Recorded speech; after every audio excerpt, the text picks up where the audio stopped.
Okay, today we're going to take a look at some special bullets that I've built, and these are going to be used for some varmint use. And I've already tried them out a little bit, but I thought today we would shoot some chickens that I've got from the store, some store-bought chickens, and take a look at how these bullets perform. These are a very high performance bullet.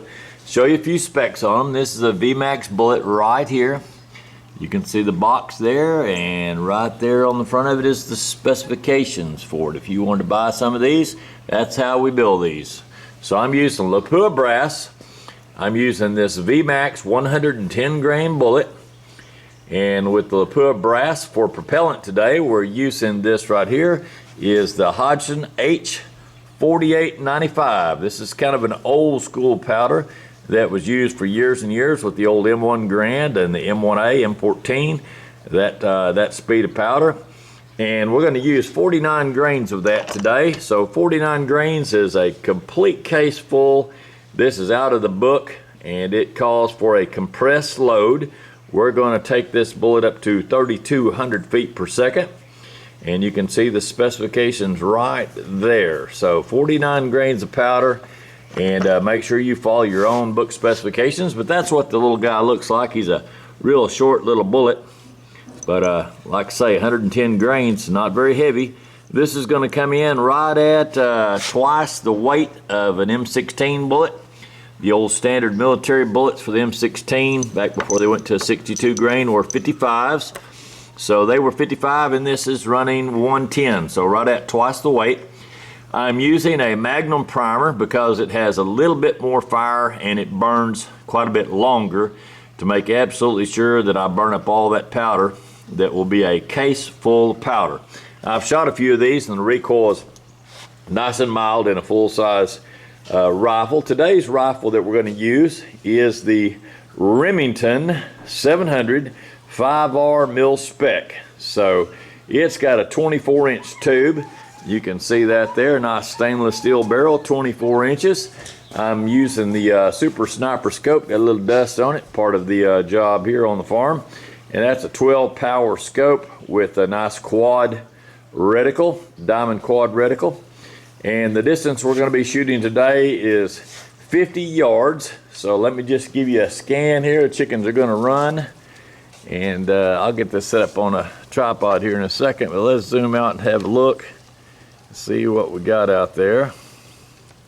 Chickens are getting nervous. And there you can see 3 chickens out there. Now what I've done is, these chickens, you know, you get from the store, these didn't have any guts in them, so I stuffed them with a full-size onion, and that's all it has for guts, is just the onions in them. And I've got each drumstick hardwired so that there's no way it can fly away. The one I shot yesterday was laying on top of a milk crate, and he went flying, and I mean, I thought he was going to completely fly away. But today, the legs on these won't blow off, and they're wired in 2 places, and then I've got a wire between 2 trees crossing them. So we'll have a look at that here in just a second. I'll go ahead and sit down and prepare to shoot and get you zoomed in so we can see the effect. Over and out for now. Okay, I'm zoomed out at a pretty good distance where you can see whatever movement we get out of the chicken. I got German Shepherds running all around me, but that's okay. And we'll zoom in and out after I make a few shots. Let's go ahead and get the first shot made. I'll call it out. And we are going to the shooting range. I'm gonna sit down right here beside the camera. Let's see, we got 3 chickens here. Let's try chicken on the left. I'm just going to shoot center mass on these. We'll go from that and see how it comes out. Center mass shot.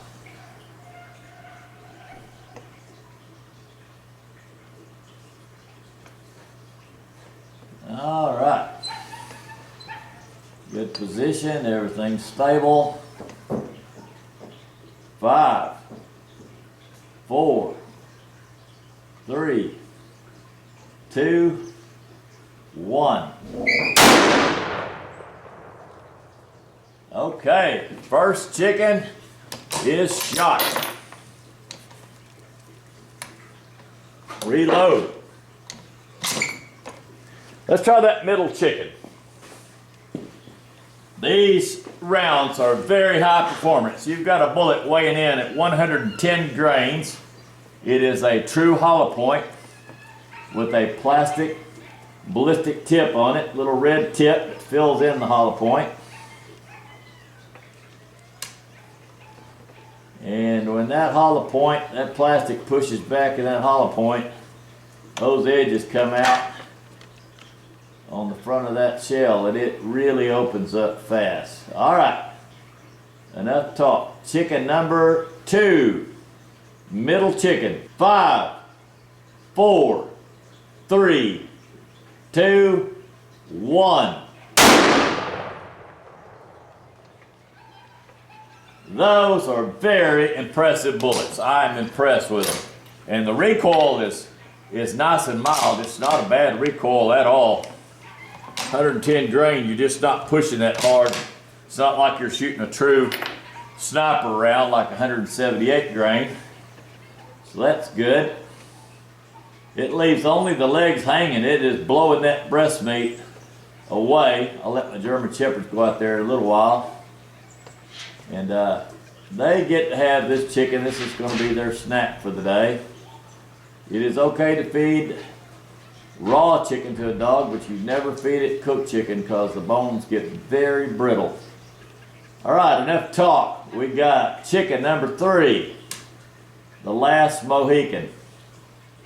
Swinging in the breeze. I'm going to let him calm down a little bit. Don't want to miss him. 5, 4, 3, 2,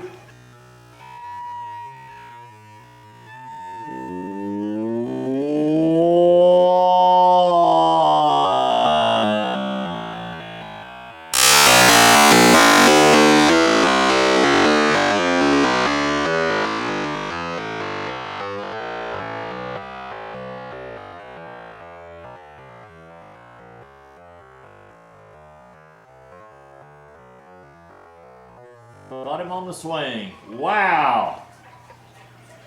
That thing, I guess he went flying, blew him to giblets. I don't even see that chicken anymore. All right, we're gonna take the camera down there and have a look. Gun is safe, locked to the rear, safety on, bolt open. Let's take this down and go have a look. Okay, to analyze these chickens that I just shot, this is chicken number 1. You can clearly see that it took that chicken apart.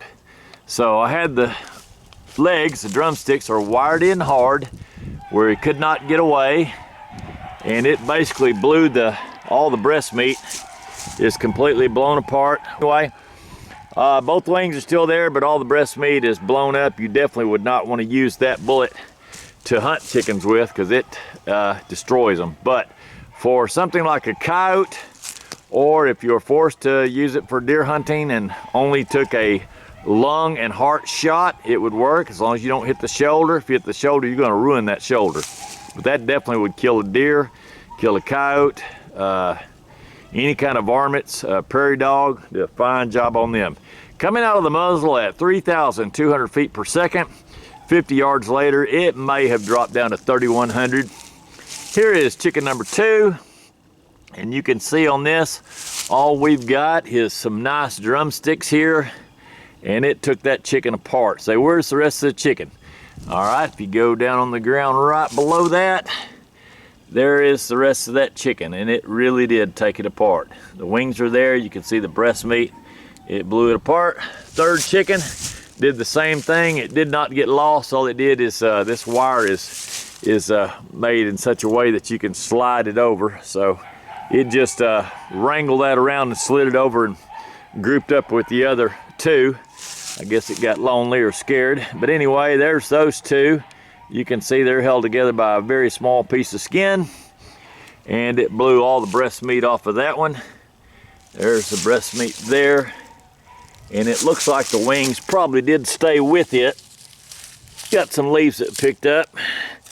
And the wing is still there and the other wing's still there. Basically, it just turned it into a spatchcock chicken is what it did. Spatchcock is when you cut a chicken breast open and then lay the chicken out completely flat. That's how they used to do it for the king years ago. Spatchcock or dispatch the chicken and get him opened up real quick so you could cook it quickly, laying out on a flat grill or on a fire.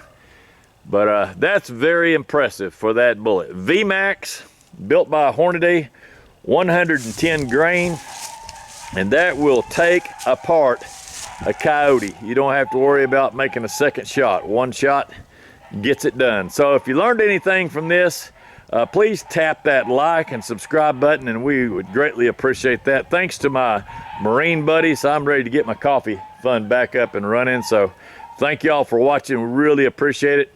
Hope you have a good time reloading, building some of these VMAX 110 grain bullets for the 308. Very good bullet. Over and out for now.